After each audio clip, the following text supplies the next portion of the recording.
Alright guys, in this video we will be talking about how APIs are designed, what are the most common APIs like the REST and GraphQL, how does they work, what is an API, and the best practices of the API. So we'll cover them shortly under 4 minutes. Alright, so basically what is an API really is basically, so just consider it that API is it is just not data pipes. They are agreements, and agreements are done on the both sides, so it involves two sides, front end and back end. So if you heard a word client is basically the customer, that's we call the client. So the client, the one using the application or the web app, that's the client, and the backend is a database, API, server, all the stuff will be included in the backend. So what the agreement here is, one side promises how the data is requested, so that's how it goes here. So the client promises that how the data can be requested or changed, and the other side follows that promise exactly. So let me just elaborate on that the front end will request what they want. All right, so let's say the front end wants just give me the list of all the users in this system, right? And we have an API that's already designed right somewhere like here. So we have an endpoint called get all users. We have we have already created this one, so it's lying somewhere in our backend code. So if it requests that, then what we'll do is we're gonna run this, and whatever the response it will have, let's say 10 users, whatever the response is, we're gonna give that response to the client. That's the major use of the API. So what is the API here? This is the API. It's a basically a thing that will get the request, understand the request, and will give the response, right? And then there is a different stuff, gateways and middlewares and all. That's part of a complete backend, but that's what the API does, right? Now let's just go with the types of the APIs. We're calling it just beyond basics because everyone knows what is REST. So REST use HTTP verbs, so get, post, put, and deletes, and we have one patch as well. So it's not as rigid as people think. So everybody would know get is used to get the data, post is used to create the data, put is used to replace the data. So if you really want to change, let's say if there is in the database record, if id1 has name Ahmad with age 20, and you have to completely change this whole record. So you want to map it like this should have a 2 id, and it should be Ahmad updated, and his age should be 21, or even keep 20. Then you can use put. And if you just want to change one field here, just for instance you were to change just one field, then you can use patch for this purpose, right? Now what is delete? It's gonna delete the whole. So whenever here like you can give the user slash delete slash user slash 2, for instance. In this case, since the id is 2, so it will delete this whole record. All right, so let's just get rid of it. All right, so patch, these things are not rigid. Let me tell you, patch is for partial updates. Delete doesn't always delete, right? So maybe like you can use put to even replace one field as well, or patch to even update the whole record as well. So it's okay. These guys also return us the statements as well, right? Since it is all used to just categorize the stuff. So for instance, like we have an endpoint users slash id, in which we ask the id from the front end. So the front end would call just user slash id, and will give the id 1234, and we have to return him something. Now we have 4 or maybe just 2 endpoints, 2 API. By the way, API is also endpoint. So 2 API of the same name, but one, if provided an ID here, let's say 2, would basically get the record of the get the record from the database that had id 2. For instance, it has name Ali and it has age 20. So that's the record in the database line. So it is used to get the record, but this one is used to, when provided an id, this is used to delete the record. So it can delete the record if provided an id, it can get the record if provided an id. So in this case, how to identify that the front end is calling the right thing? So that is where these keywords come in, get and delete. That is how these things are categorized. So we can use the same endpoints. I mean, we can create two APIs of the same structure, and then we can differ them through these endpoints called delete or get. In this way, we can create a logic for deleting here, and we can create a logic for getting in here, and the front end the developer can easily integrate by just calling this one and calling this one. He would know that I need to call this one for update. That's the major thing. Let's keep it here. All right, now let us go to the next one, is how the REST APIs are designed. So whatever we are featuring here is basically how mostly the APIs are designed.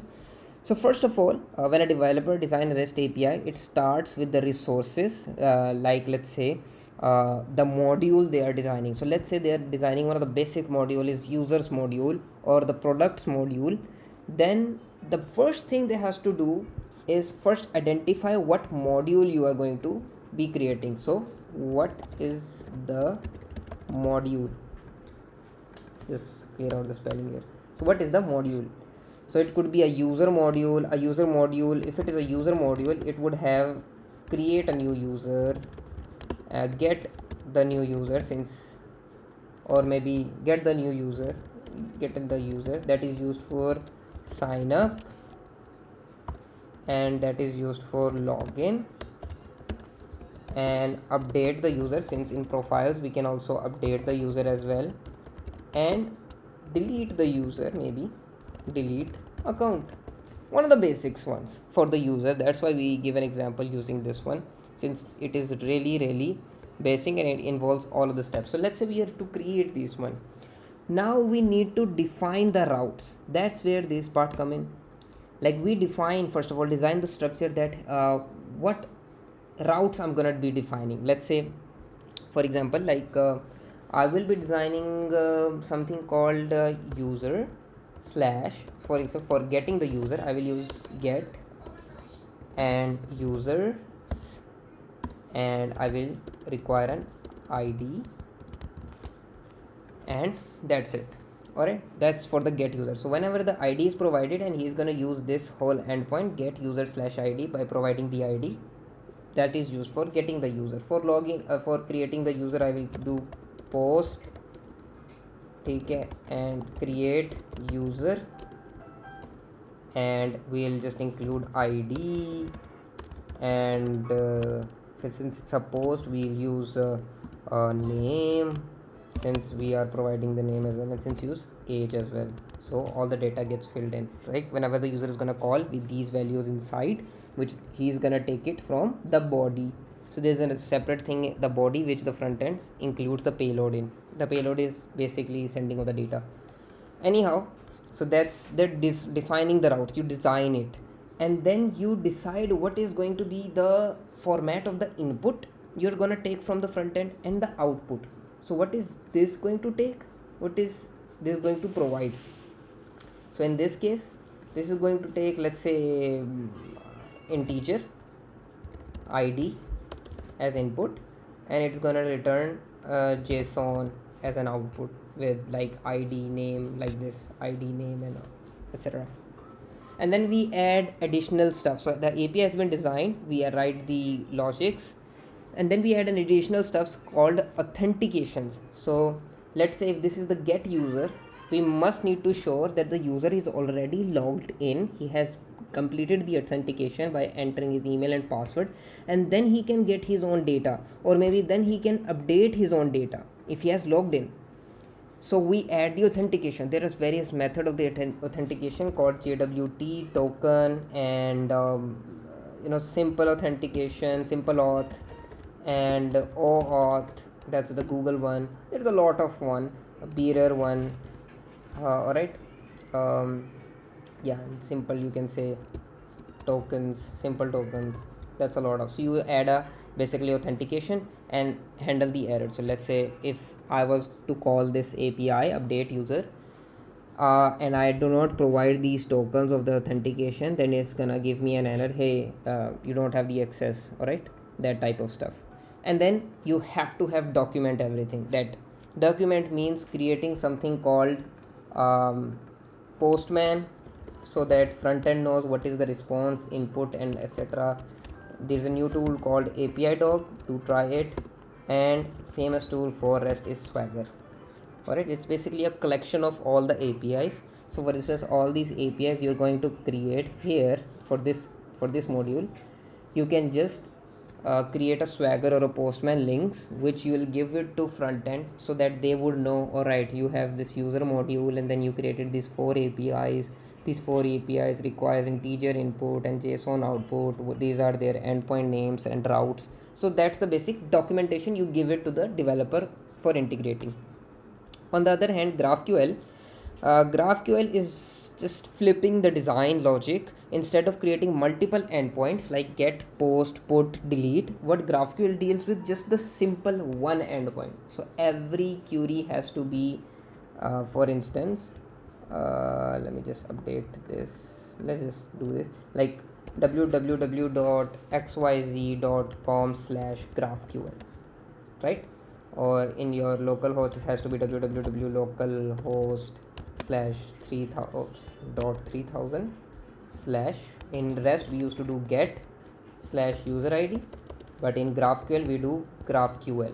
That's for the all queries. If you have to update, delete, get, all, they get identified by two things called mutation and queries.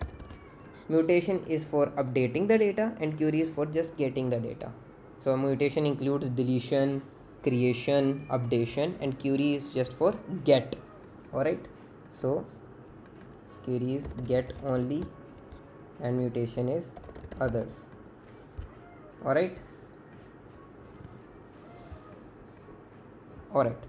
and for example, this is the sample we have given him. We were showing is, let's say this is a user type, and the user is just calling another post site type. So it's a very complex UI, but what other thing is, it needs discipline to avoid performance issues. Otherwise it can give a lot of flexibilities. Now, why it was introduced at the first place, that let me just tell you straight up, is in REST. What is, like, if you're given, let's say the response of this get user id is id, name, age. All right, it's very for the very basic endpoint I'm telling you, API I'm telling you. Let's say the same thing is for the GraphQL as well. All right, now in front end we are showing a screen where we don't need the age and the id, we just need the name. Like in the home dashboard, sometimes you only have the data displaying right here. All right, so some data here, some data here, some data here, a profile photo here, and your name here. That's it. Yeah, hey, hi, welcome, or something stuff. So you want to show just that area. Now what the problem is, the REST will give all of the data, because when you are going to call this one, it's just going to give this response. But in GraphQL you can request the exact response you want. So if I want just the name only, so I will call that API and just would request this name only, so it will give me just the name. So the load to calculate and provide id and age is tremendously decreased. So it's a lightweight, but it's a complex to set up. The same works. Now how the backend to front end integration went. So in backend we did till the API docs right here. So the doc is created, we have the postman or API dog or Swagger setup, including all the list of the modules, API, what does it require, how its sample is gonna be, and then we provide that to the front end start the integration, and they are going to get the working app. Now that's the major important here is what is the real takeaway from all this? What is a good API basically?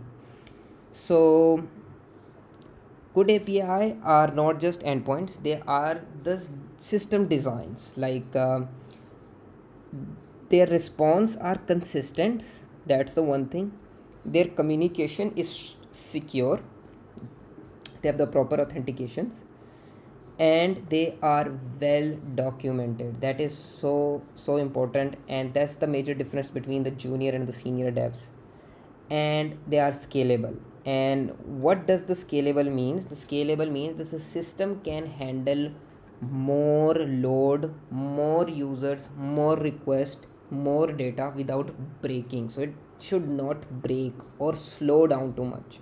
So let's say if the API is working perfectly for 100 users, let's say, so when there are, let's say if the API is like get all the users, and it is returning fine when there is total 100 users in the system, then it should also not crash when there are 10,000 users at the same time, right?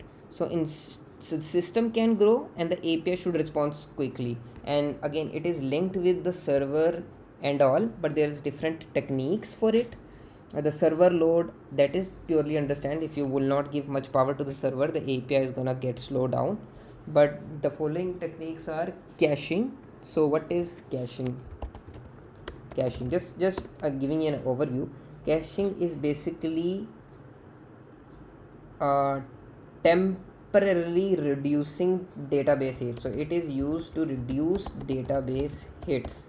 What is caching? Caching is like when a API is called. So for instance, whenever the user go onto the profile screen, alright, we call this API get user by ID to get all the details of the user, ID, name and age. And every time the user has to go to the profile page, we call the same API again and again and again. And we are calling the same API, that's not a good thing. So we cache it, we store it on device, we store somewhere at a very small level on device for temporarily stuff, that whenever the user has to come to the profile, we have called the query once and we have recorded that response into this cache.